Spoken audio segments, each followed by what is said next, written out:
Estamos ao vivo, Adi. Olá, pessoal, boa noite. Aí, nessa quarentena, né, que é quase uma prisão, vamos mais uma vez aí nos fazer companhia e, enfim, debater essas questões, né, tão difíceis, né, para o povo brasileiro, né. Se já estava difícil antes, com essa pandemia se intensificaram, né, sobretudo no que diz respeito ao povo das nossas favelas, das nossas periferias.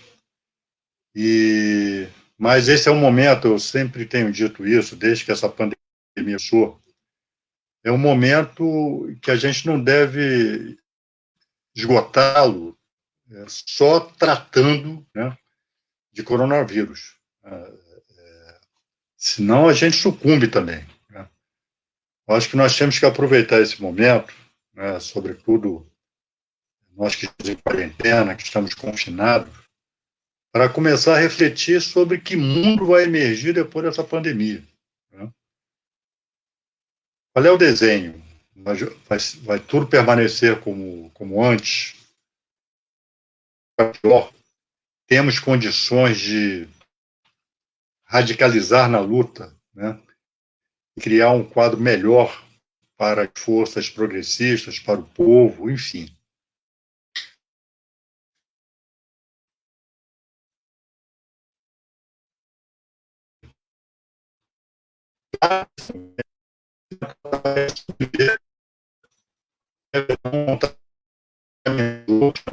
Mergulhar né, exclusivamente na dinâmica do vírus, né? Nós temos que pensar bem no vírus.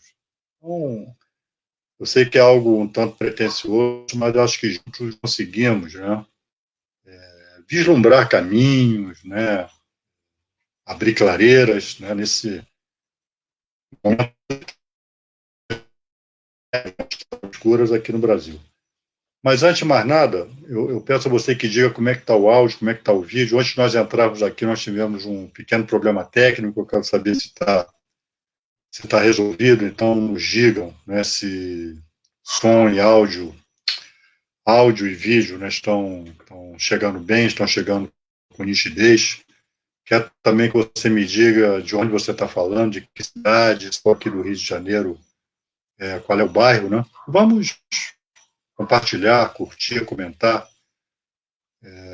chamar os amigos para a conversa, porque nós temos as nossas redes sociais em trincheira de luta, em trincheira de debate, de reflexão, de diálogo. Então, vamos aí aproveitar algo de bom, se é que nós podemos dizer isso, algo de bom que esse momento pode proporcionar para nós. Tá? Como é que está aí, Renan?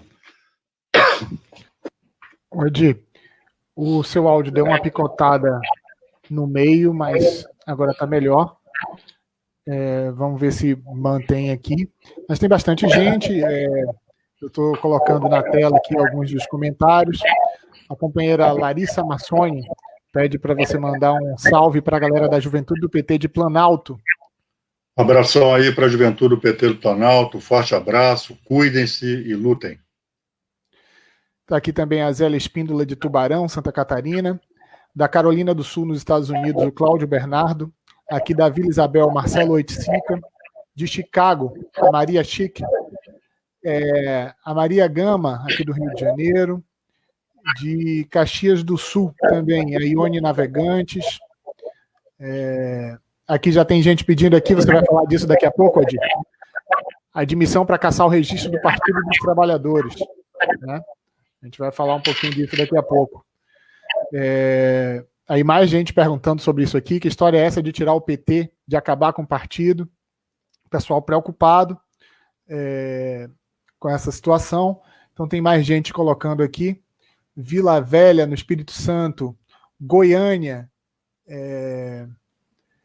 a Fátima Alves, de Vila Velha é a Neide, de São Paulo, capital, o Baldo Duenhas, de Indaiatuba, São Paulo, Célio Hélio, do Recife, o Edinaldo Vanderlei. Cadê? Estava travando um pouco, mas já melhorou, o som estava ruim. Para algumas pessoas está. Vamos ver se melhora agora. Pessoal, ajuda a gente, informa para a gente se está melhor o áudio e o vídeo nosso. De Ceilândia, Distrito Federal, a Maria Madalena. De São José, Santa Catarina, a Maria Medeiros. De Blumenau, Santa Catarina, a Lu Rodrigues. A Elani falou aqui, ó, o som não está 100%, mas a imagem está boa, eu acho que agora vai estabilizar.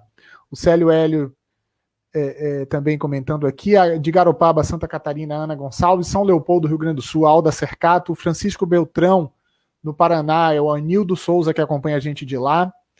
De Leiria, Portugal, a Edna Maria, que está sempre aqui com a gente também. Aqui de Jacarepaguá, no Rio de Janeiro, o Alton Lix. De Porto Alegre, o Elani Volcato. Enfim, tem bastante gente aqui. E eu quero provocar você, Adi, com relação à questão do coronavírus, né? É uma situação drástica. Você que já passou pela situação de não conseguir o teste, em alguma medida, há subnotificação geral de contaminação, porque sem os testes a orientação era que, a partir do exame clínico, inclusive eu tenho notícias de casos de pessoas que fizeram a tomografia, o exame clínico indicava e não foram notificadas como contaminadas. Então nós estamos vendo dados que são de 10, 15 dias atrás. Né? Tem uma fila enorme. Então a subnotificação, a situação é mais drástica do que a que a gente conhece. Bom, pelo que eu tenho lido, e essa foi uma opção, né, da política de enfrentamento do coronavírus aqui no Brasil, ao contrário das recomendações da Organização Mundial de Saúde, que manda testar, né, universalmente, como a Coreia do Sul fez, como a China fez, né, e outros países, e o rastreamento daqueles que apresentam sintomas, né, não se fez isso, então tudo indica que os casos de contaminação estão em bem maior número do que aqueles que são divulgados oficialmente.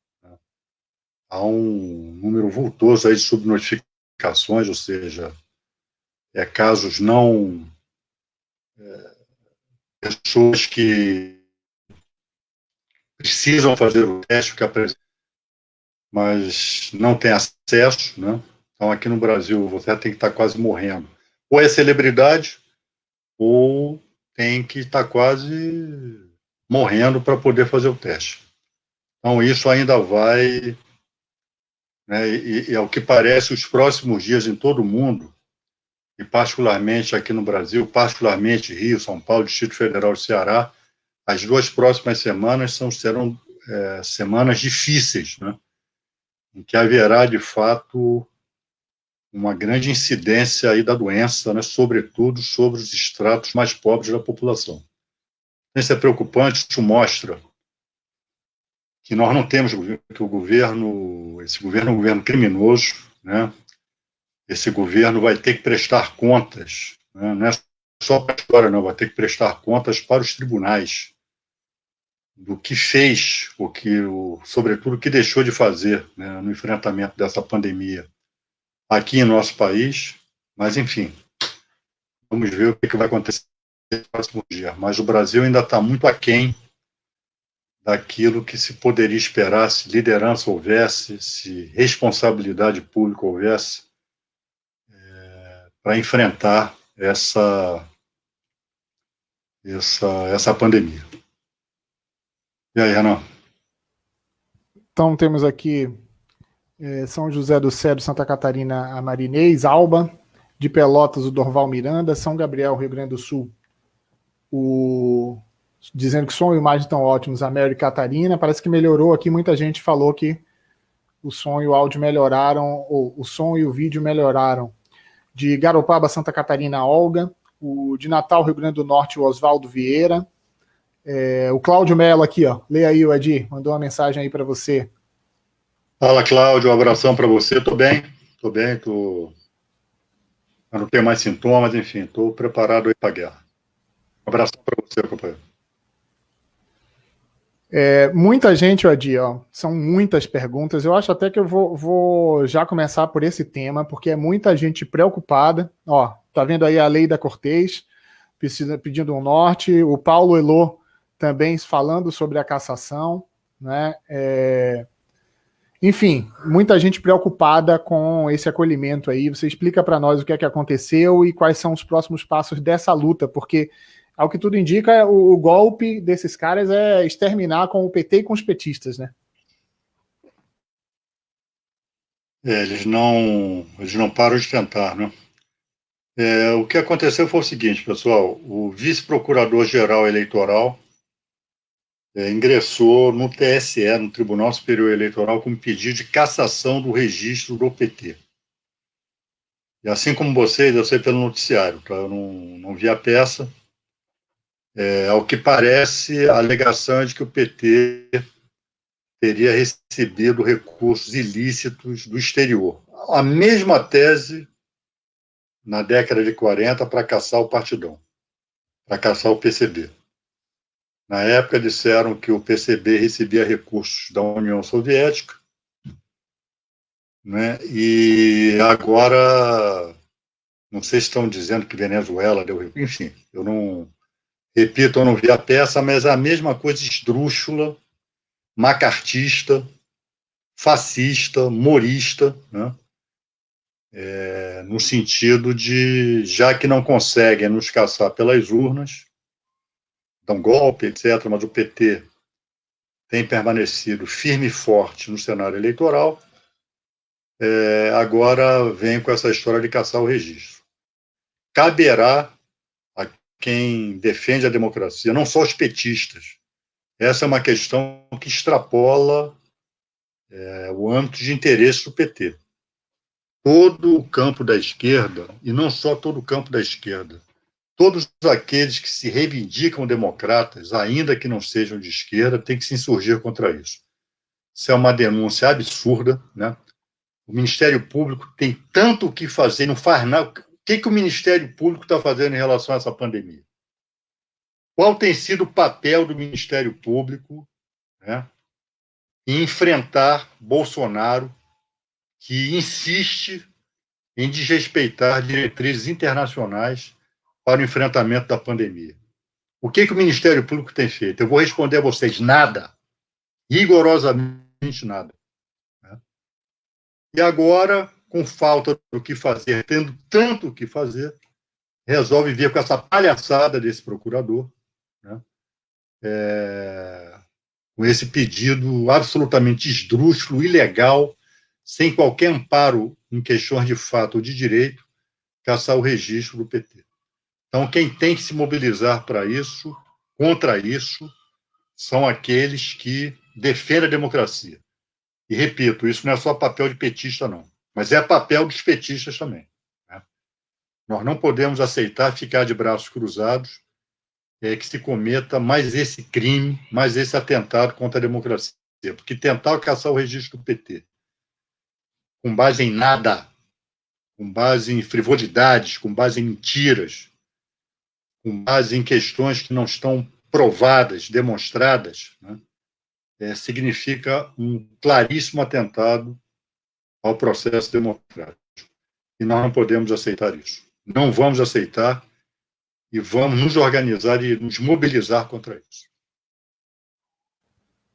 Bem, Adi, bastante gente aqui participando conosco. Eu vou até aproveitar para não perder, porque como são muitos comentários, às vezes eu acabava perdendo, e como tem esse recurso agora de colocar os comentários ali na tela, o pessoal vai dizendo os locais e eu vou colocando. Então, nós temos gente do Brasil inteiro aqui, né?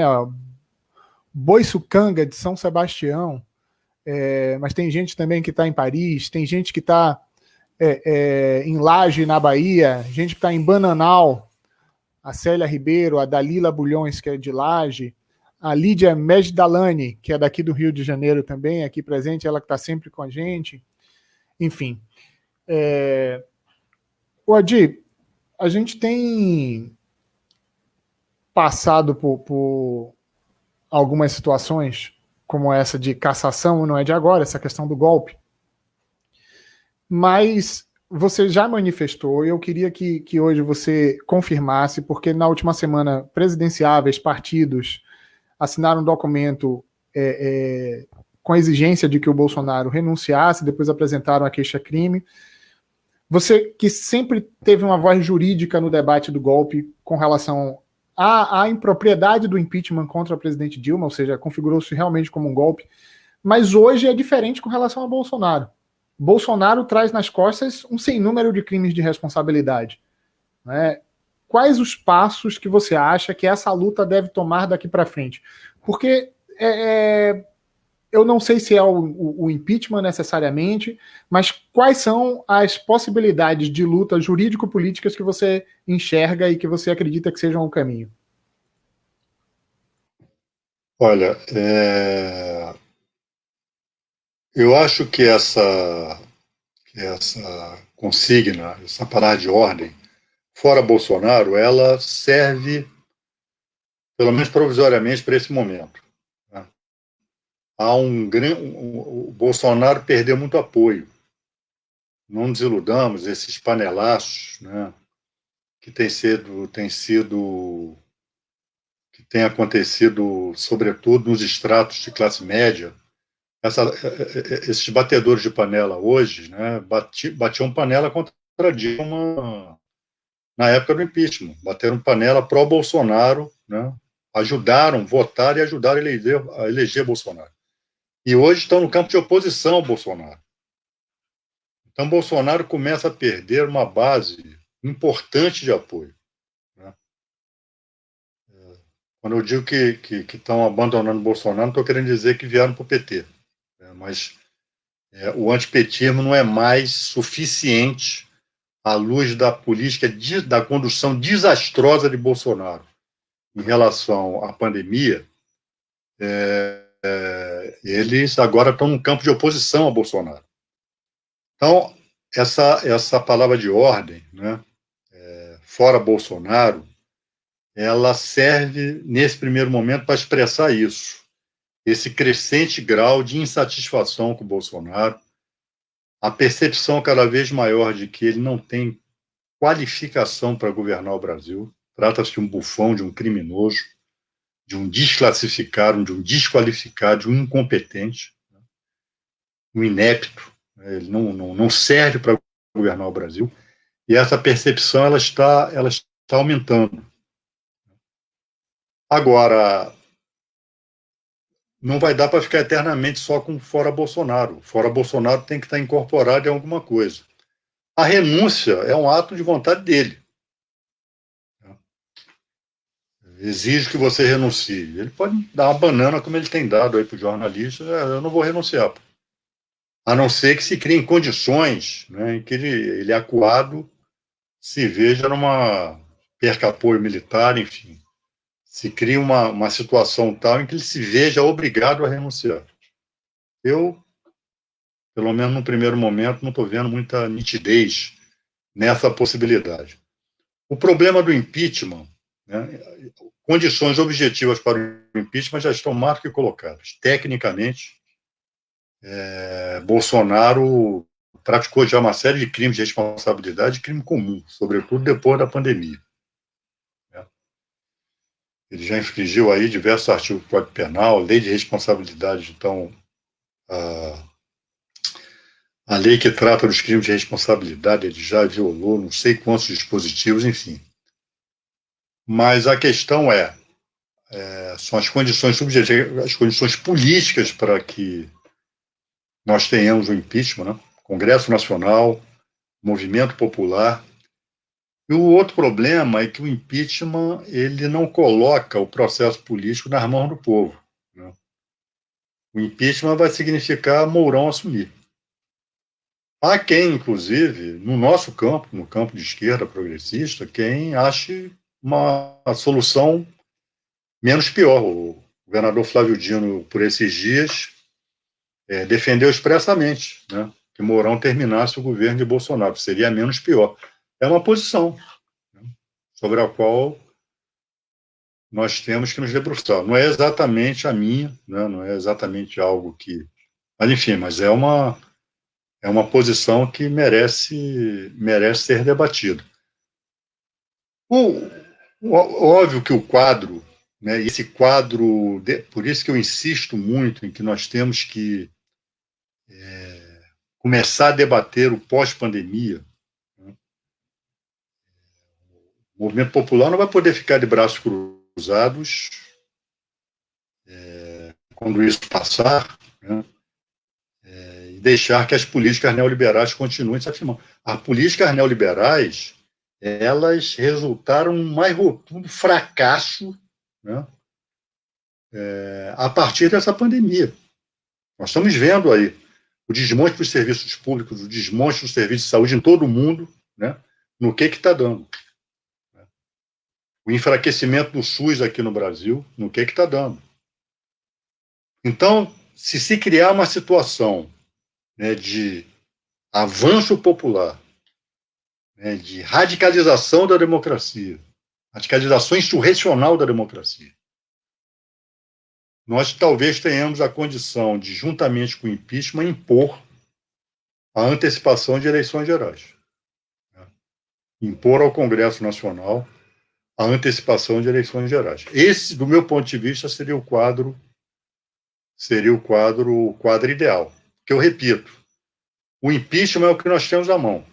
Ele já praticou crimes dos mais diversos de responsabilidade, crimes comuns, já. As condições técnico-jurídicas para o impeachment estão dadas. A questão é quais são as condições políticas. Mas ainda que isso aconteça, né, o impeachment ele vai resultar em impedimento de Bolsonaro e a ascensão de Mourão. É isso. Né? O golpe. O golpe. Sobretudo, esse quadro, essa agudização, né, gerada pela pandemia, ela pode nos levar direto para o autoritarismo, direto para o fascismo, direto para o golpe, né? Ou pode abrir clareiras no sentido da radicalização da democracia. É isso que nós temos que começar a desenhar a partir de agora. Né? Nada está dado, nada está definido. Né? Ninguém pode afirmar em sã consciência que vai ser assim ou vai ser assado. Da nossa parte, nós temos que trabalhar para o ascenso do movimento popular, né? Até por uma questão de sobrevivência física. Né? Depois dessa pandemia, a economia arrasada, né? Embora Bolsonaro esteja fazendo uma aposta aí de jogador de pôquer, como todo fascista faz. Né? Vai tentar criar uma narrativa de que não passou de uma gripezinha mesmo, não morreu tanta gente assim, e que se tivesse seguido o receituário dele, a economia não estaria numa situação como estará pós-pandemia. Essa é outra questão. O Bolsonaro ainda tem cartas para jogar na mesa. Né? Então, cabe a nós, né, movimento popular, esquerda, as forças progressistas, começar a redesenhar o mundo pós-pandemia, particularmente o Brasil. Né? Como as classes dominantes já devem estar fazendo, como sempre fizeram, como se fez na guerra. No início, em 41, 42, já estava se desenhando um mundo pós-guerra. Né? Já havia até se desenhado. Né? Os Estados Unidos dominando o hemisfério ocidental, a Alemanha nazista dominando a Eurásia, Extremo Oriente ali sendo codividido. Né? Quem estragou a festa aí foi a União Soviética, né, que resolveu ganhar a guerra. Quando ganhou a guerra em Stalingrado, né, o mundo tiveram que novamente redesenhar o mundo. Né? Então, nós temos que começar a pensar em redesenhar o mundo. Né? Isso aí não é papel só das classes dominantes. Como é que está aí, Renan?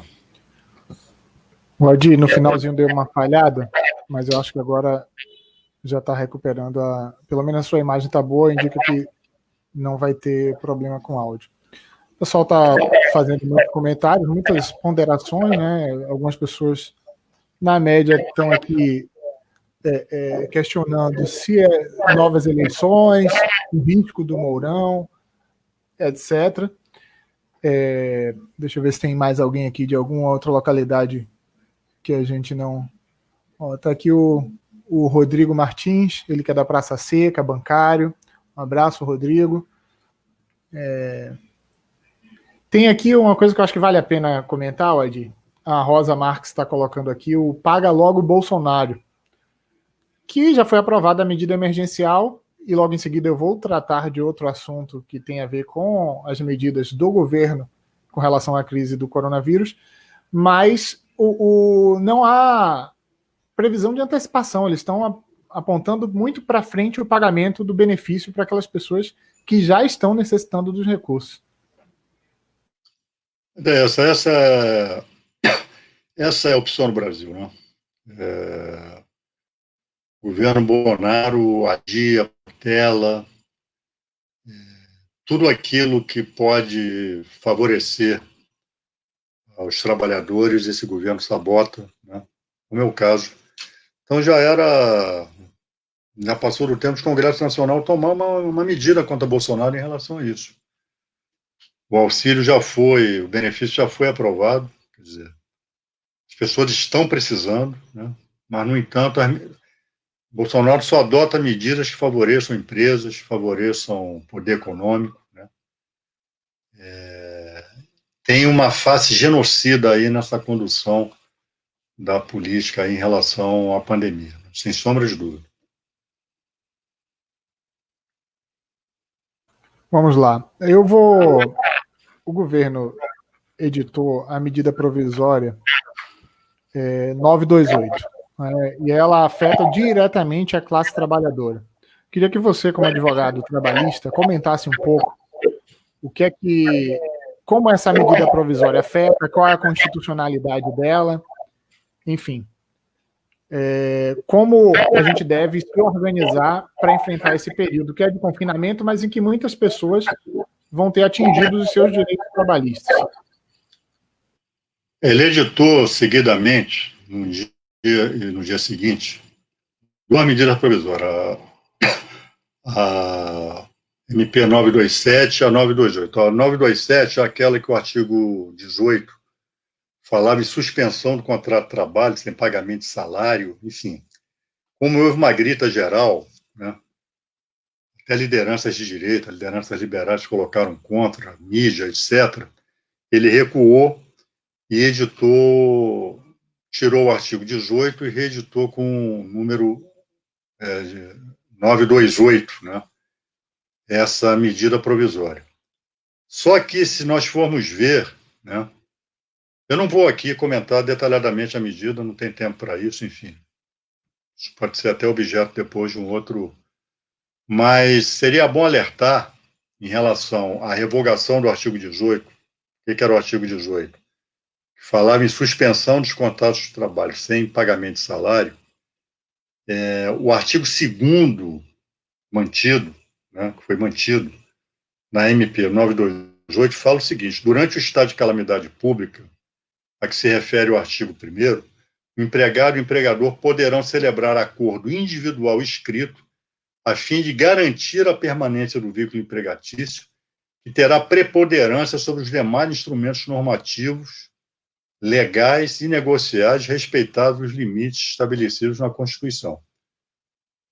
Então, em tese, né, por acordo individual, pode-se celebrar aí essa suspensão de contrato aí sem pagamento de salário, né? Isso causaria uma reação jurídica, mas esse artigo 2º, ele é bastante... Ele deixa essa porta aí, pelo menos, entreaberta, né? É bom a gente ficar prestando atenção nisso. E essa medida provisória, ela favorece o poder econômico, uma medida malvada, praticamente reduz o contrato de trabalho a uma só parte, não é contrato. São regras estabelecidas pelos empregadores. O empregado não tuge nem muge, o empregado não pia nessa questão. É só ler, por exemplo, o artigo 3º.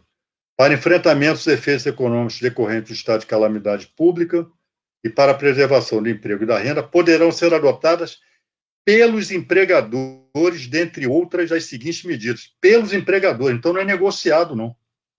Teletrabalho, antecipação de férias individuais, concessão de férias coletivas, aproveitamento e antecipação de feriados, banco de horas, suspensão de exigências administrativas de segurança e saúde do trabalho. Isso aqui significa não ter fiscalização, flexibilizar a fiscalização, num momento de pandemia. Né? Banco de horas significa não pagar hora extra, e o empregador, se quiser passar o período de calamidade pública, compensa ou não as horas trabalhadas, direcionamento do trabalhador para a qualificação, aqui, diferimento do recolhimento do fundo de garantia, isso é lei. Né? Então, aqui está dizendo que pode-se adiar o recolhimento do fundo de garantia, o empregador deixar de recolher o fundo de garantia, pactuando não, estabelecendo isso com o empregado. Né? Ainda diz mais essa medida provisória. Se o trabalhador contrair coronavírus e não provar que foi no ambiente de trabalho, é uma prova impossível. Como é que ele vai provar que foi no ambiente de trabalho? Ele não será considerado doença ocupacional. E por aí vai. Né? E por aí vai. Eu espero que o Congresso Nacional cumpra o seu dever e revogue, né?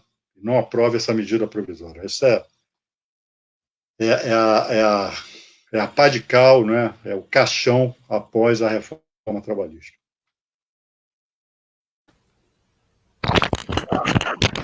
Adi, aproveitando aqui, eu queria que você comentasse, eu já coloquei aqui até para rodar, mas a gente tem que começar a convidar as pessoas.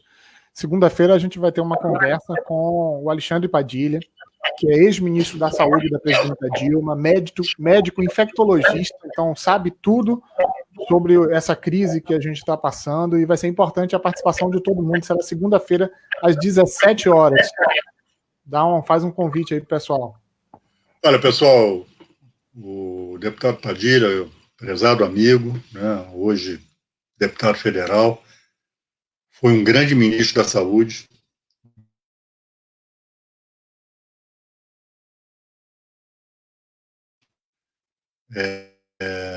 No que diz respeito a essas epidemias, a essa pandemia. Então, eu convidei o deputado Padilha para juntos, fazermos uma transmissão para debater com o pessoal, tirar dúvidas, enfim, com quem de fato entende, com quem efetivamente tem responsabilidades em relação à política pública de saúde aqui no Brasil. Então, na segunda-feira, às 17 horas, estaremos ao vivo, né, com o ex-ministro e atual deputado federal pelo Partido dos Trabalhadores, Alexandre Padilha, debatendo essas e outras questões. E todos vocês convidados e convidadas a participarem. Deixa eu dar uma olhada aqui nos comentários para ver o que é que há de novo aqui. Vamos lá. São imagens bons. A Maria Augusta, de Cosme Velho, aqui do Rio de Janeiro. Aqui, daqui a pouco você vai entrar na live com Pimenta. O Alexandre Xavier está dizendo aqui, as dobradinhas com Paulo Pimenta são muito construtivas. Está dizendo que só ocorrem raramente. Diz aí já vamos responder, Leandro. Daqui a pouco o Adi vai entrar ao vivo com o Pimenta também.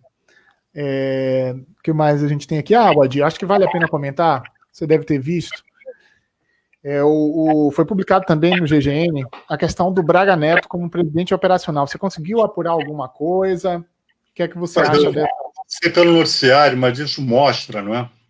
Se isso for de fato verdade, dizem que a Itália e a Argentina já teriam sido avisadas, né, de que o presidente de fato, pelo menos para o enfrentamento aí da pandemia, é o Braga Neto. Enfim, o que mostraria o enfraquecimento e mostraria também um enquadramento do Bolsonaro aí por parte desses círculos militares que formam seu governo. Né? Agora, vamos ver primeiro se ele vai continuar, se ele vai ficar de boca calada. Né? Agora, se isso for fato, significa uma intervenção uma intervenção no governo Bolsonaro, né? No sentido, olha, cala sua boca e deixa essa questão de coronavírus aqui com a gente, né? Você vai cuidar de dar banana aí para jornalista aí na porta do Palácio do Planalto. Aliás, né, hoje o jornalista Juca Kfouri, né, denuncia que, pelo que ele viu em São Paulo, era para ter bem menos gente na rua, né? Ou seja, eu não tenho saído de casa, então eu não tenho como dizer como é que estão as coisas por aqui. Você, Renan, que trabalha fora, que vai todo dia para a cidade, né, talvez possa dar esse depoimento, mas se isso for verdade, mostra que está havendo falhas aí no confinamento, na quarentena, né? Se tiver mais gente do que se deve na rua, quer dizer, isso mostra que, de uma certa forma, Bolsonaro está começando a convencer determinados segmentos a não cumprir a quarentena. Olha, Adi, eu não tenho dúvida que depois do pronunciamento dele, eu tenho saído todos os dias, né? E eu tenho foto até. Eu cheguei a pegar o metrô com vagão apenas eu. 3 da tarde, retornando do trabalho, no centro do Rio de Janeiro. No dia seguinte, eu estava pegando com gente em pé no vagão, após o pronunciamento dele. Aliás, ontem comentava com os colegas, nós somos 4 lá na agência, atendendo em contingência, mas a quantidade de pessoas no centro do Rio não estava frio dos maiores dias ontem, né? A gente sabe que aí tem um misto de pessoas num certo desespero, mas assim, não tem gente para comprar, as lojas estão fechadas, mas eu não sei se escritórios, que determinados patrões impulsionados por esse discurso do Bolsonaro estão promovendo, mas é porque a gente é trabalhador, tá? Você anda no centro da cidade, você vê que é trabalhador e trabalhadora que estão sendo impelidos, forçados a irem para os seus trabalhos, que muitas vezes deve ter gente fazendo trabalho interno em loja, fazendo conferência de estoque. A gente viu lá a loja Louis Vuitton, eu trabalho em frente a uma loja Louis Vuitton ali, que fica na Avenida Rio Branco. Chegando estoque de bolsa, com trabalhadores fazendo estoque de bolsa na loja. Então, um contrassenso completo do que deveria estar acontecendo. Mas eu queria aproveitar... Bolsa Louis Vuitton, né? Bens de primeiríssima necessidade para armames, né? Que espalham vírus por aí, né? Viajam e depois voltam para cá espalhando o vírus. É isso. Enquanto isso, na Argentina, enquanto Bolsonaro baixa a medida provisória aqui pró-empregador, na Argentina, né, onde tem presidente, onde tem estadista, onde tem governante sério, né, está proibido demissão. Pelo menos nos próximos 60 dias, ninguém pode demitir ninguém. Entre outras medidas em prol da classe trabalhadora. E nessa própria MP, eu costumava dizer o seguinte: vai diminuir o aluguel do trabalhador que paga aluguel se ele tiver o salário reduzido. Isso começou a constar de um dos textos que estava sendo discutido no Congresso, mas os senadores retiraram esse texto. Ou seja, a proteção mais absoluta ao patrimônio e à riqueza, e corte-se e explore-se ainda mais os trabalhadores, que é quem gera a riqueza, né, do país. E essa, inclusive, é uma perspectiva e eu já vou entrar no último tema, já vai chegando aqui aos 40 minutos, um dos debates que aconteceu hoje, a gente transmitiu a parte da tarde desse debate, foi um seminário sobre os 40 anos do PT. Eu acho que foi um debate importante, teve a participação do companheiro José Genuíno, do companheiro José Disseu, do companheiro Rui Falcão, ou seja, 3 ex-presidentes do PT participaram desse debate. Aí também participaram os companheiros Walter Pomar, o companheiro Juarez, participaram também o Ricardo Gebrum, da Consulta Popular, o companheiro Valério Arcari, que era do PSTU, hoje está no PSOL, mas foi um dos fundadores do PT, né? Então, assim, acho que foi um tom de cordialidade. Também participou uma companheira que é dirigente nacional do MTST, né, que é da Frente Povo Sem Medo, e foi um debate importante, mas que, curiosamente, e essa foi uma marca nas falas tanto do Genuíno quanto do Zé Disseu, de algumas pessoas, que, infelizmente, esse debate não aconteceu promovido pelo partido. Né? É a escola de formação, que você, inclusive, é professor, vai dar curso aqui no Rio, né? assim que terminar isso, os cursos todos foram remarcados, mas a escola é formada pelo conjunto de militantes de todas as tendências, eu gosto de frisar isso, não só do PT, mas tem outras organizações de esquerda, mas o PT vai abrindo mão ao longo da sua história, e nesse momento tão crítico, de fazer debates importantes, tanto do ponto de vista de balanço, quanto de análise da conjuntura daqui para frente.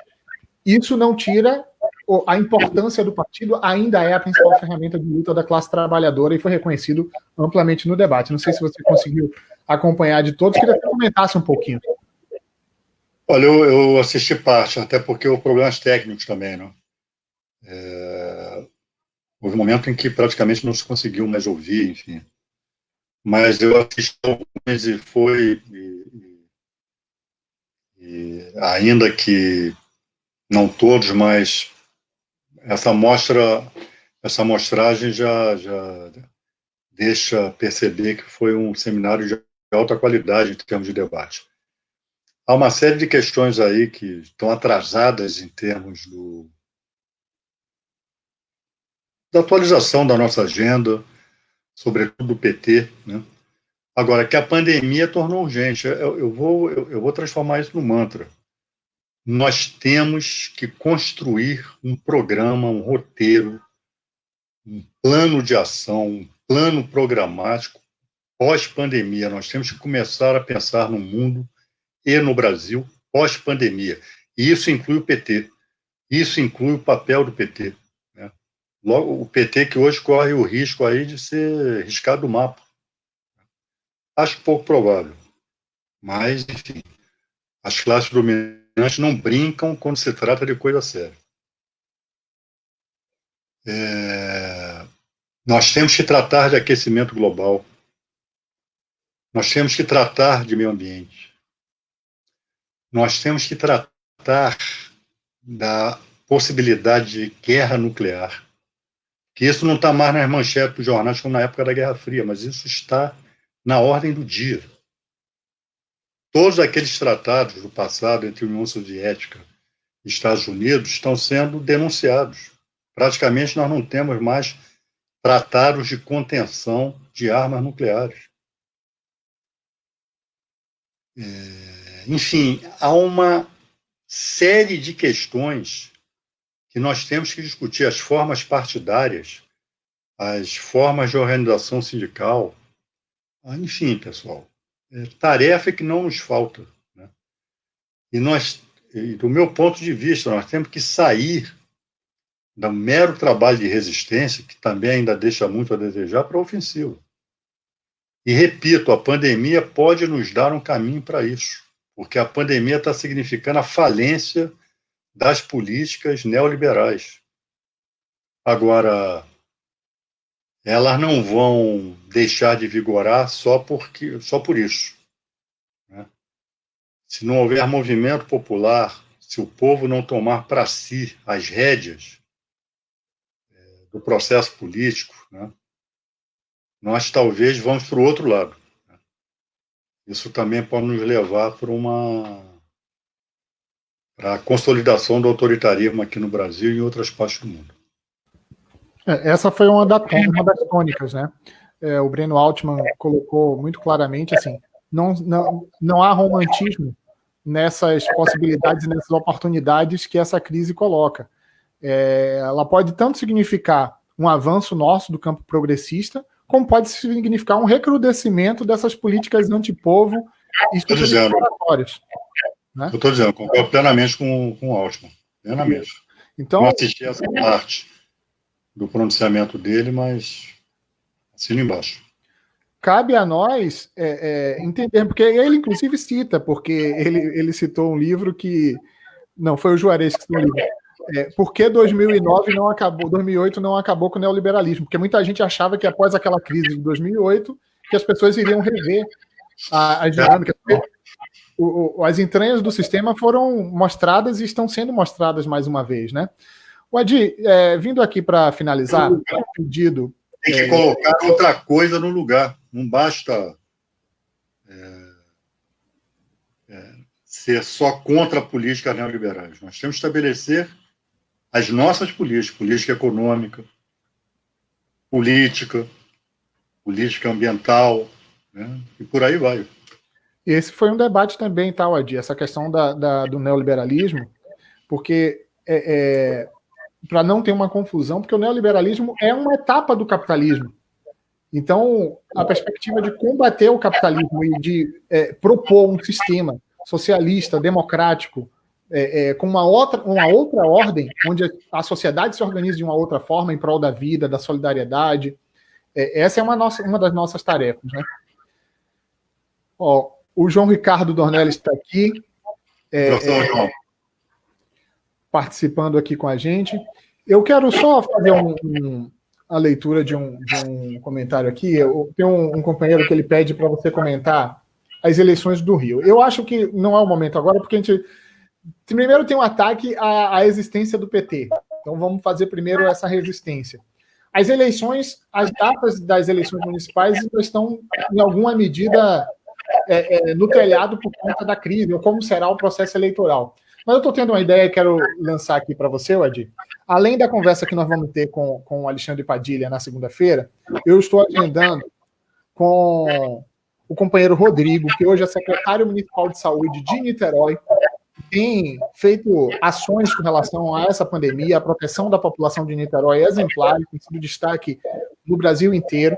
Então, ele está agendando para essa semana uma conversa com o Rodrigo, e de repente a gente podia convidar o Marcelo Freixo para fazer uma análise do que está acontecendo na capital, das posturas do Crivella. Eu acho que é uma possibilidade, eu acho que isso já demonstra o horizonte aí de unidade da esquerda, que é unidade na prática também para enfrentar este momento atual. Eu acho que a gente pode ir por essa linha, né? Vamos adiar um pouquinho esse debate, adiar, não é? E vamos por essa linha aí, vamos aprofundar esse debate sobre eleições municipais, particularmente aqui no Rio de Janeiro. Perfeito. Bom, pessoal, acho que é hora de a gente dar boa noite, né? Eu daqui a pouco, agorinha, vou entrar com Pimenta, ao vivo, novamente, e amanhã a gente volta, tá? Amanhã a gente volta para retomar esses assuntos, recolocar outros, enfim. Tá? Então, vamos manter esse debate permanente, manter esse debate aceso, né? Porque não é só de morte que nós devemos viver, não. Nós temos que começar a pensar também, sobreviver ao presente e começar a pensar no futuro. Tá, pessoal? Forte abraço, boa noite, até amanhã.